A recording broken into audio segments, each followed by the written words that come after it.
Hey, welcome back to the Imani Michelle. If you're new here, whether you're on my blog or my YouTube channel, welcome.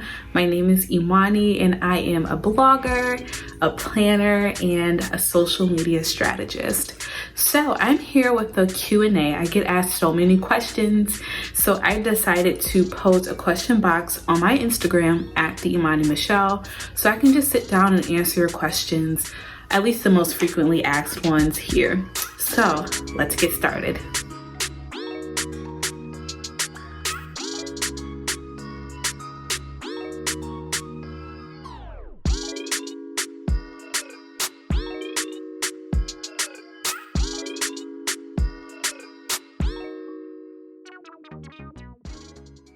So this is a great question and one that I am actually curious about as well.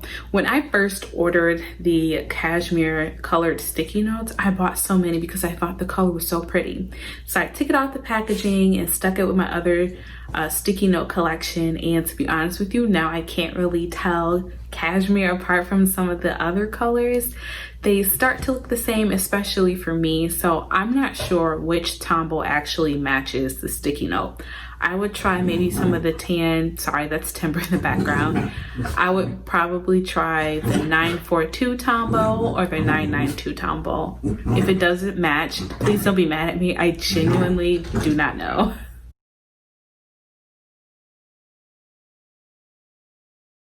I love this question. So I'm not sure if I necessarily have a bucket list of places that I want to visit, but I do have sort of the types of places I want to visit. So first and foremost on my list, of course, is Paris. I went to Paris for a summer back in college, and it was with my study abroad cohort, and that was special and I loved it, but I want to go back with family or friends just to build on those memories with people that mean the most to me. So Paris is for sure number one on the list. Number two is sort of, okay, so let me back up and just say that I am not really a tropical person. So I like to visit warm places, but I don't want to go on vacation and just sit on the beach for like 5 days. That's so boring to me. I like to go to places and yes, relax and have that, you know, just downtime to forget about work and forget about life and relax and try not to stress out. But I really love to visit the landmarks of the city that I'm visiting, any heritage sites. I want to feel as though I'm a part of the city, and that's really important to me, or the country. So for me, the second place would be that type of place where it's not really tropical, but someplace with a lot of history.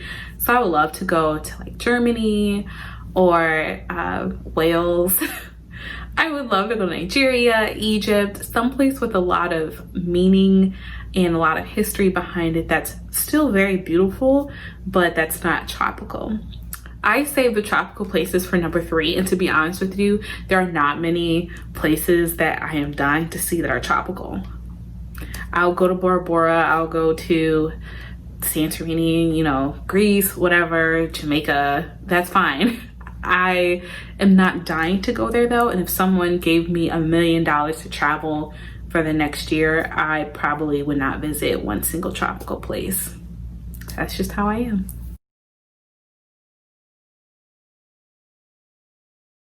So I am very intentional about incorporating my faith into planning and into my planner. So you can think about it in two sort of ways. There's that procedural planning aspect of it, but there's also that substantive part of it as well.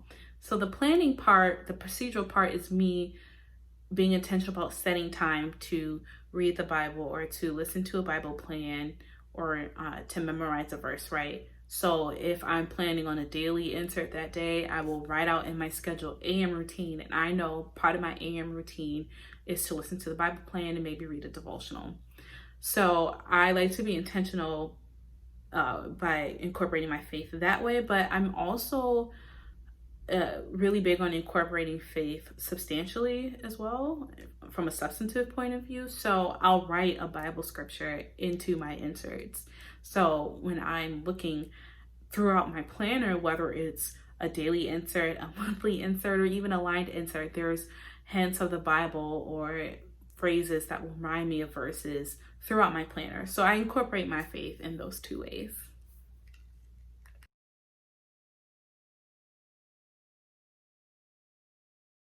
This was a hard question, y'all. This was a hard question. Not because I don't have things or people that motivate me, but because I think I'm going through a period in my life where those things and those people are shifting. So in this moment right now, as I film this, it is, what is it? Today is November 2nd, 2020. The thing that is probably the most motivating factor in my life right now is just a desire to live life to the fullest. Life is short, and I want to make sure that I am doing everything I can to discover my passion as that passion shifts and changes as I shift and change, but to pursue that passion as well. So that's a really big motivating factor for me right now. I use that to get me out of bed in the mornings. I use that when I am feeling stressed out or when I'm anxious, just knowing that I'm here for a purpose. And even if I know that purpose one day and it may shift in the next 2 months, I'm constantly growing and discovering that purpose and living that purpose. So that is what motivates me right now.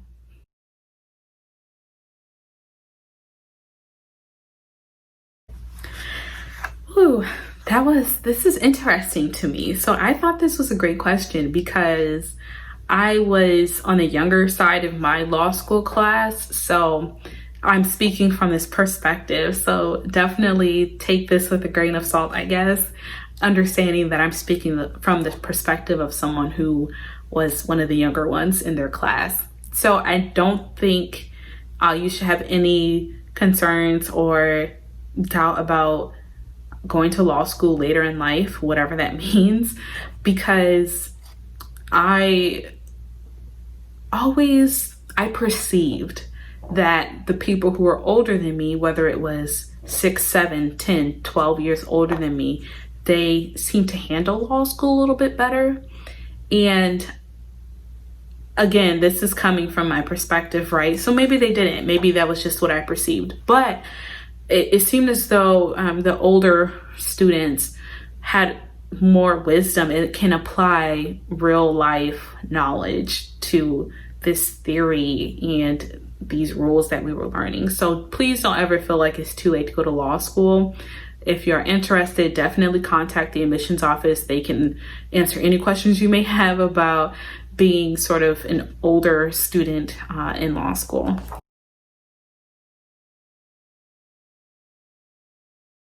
So the one book that I read recently that really influenced me and motivated me was Grit. That's not the full name.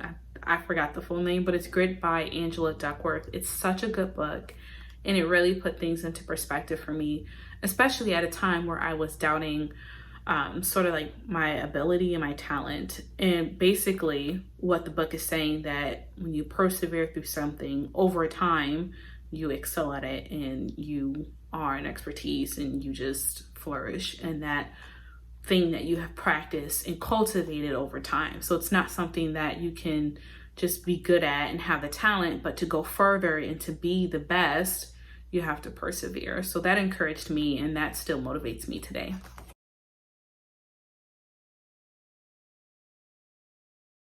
This is a question I am asked all of the time.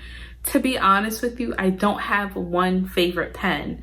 I have maybe 3 to 5 pens on any given day that I will call my favorites, and that's just it. So I will pick one out of this list of 5. So the one that I have in my hand right now is the Uniboss Signal 307, but be careful because I think the Uniboss Signal 307 also comes in black, and that's not, the pen nib is off. This pen nib size is 0.38. So I love that it's skinnier, and it helps me to write beautifully. I love my penmanship with it. If you are looking for something thicker though, this is probably not the pen for you because 0.38 is very, very thin. But yep, this is my favorite pen. Can you see? And here's the nib.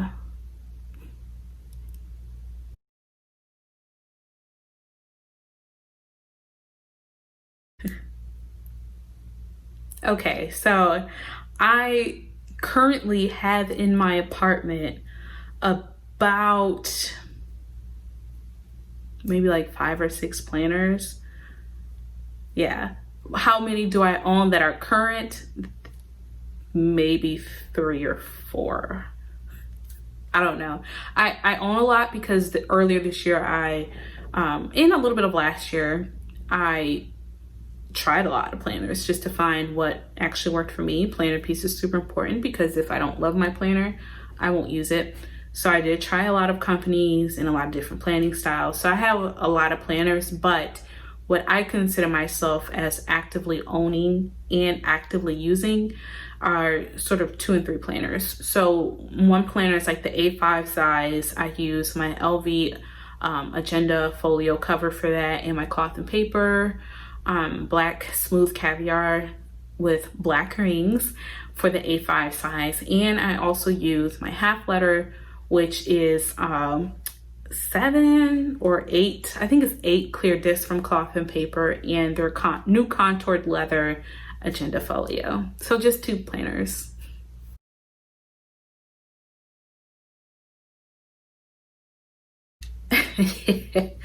Oh, y'all. So this is funny because I talked about my career a lot in the beginning when I first launched this brand and this business, but I don't talk about it anymore. And I have my reasons for that, but I'm an attorney. So I practice a really weird subset of labor and employment law that I won't get into right now, but yeah, I'm an attorney.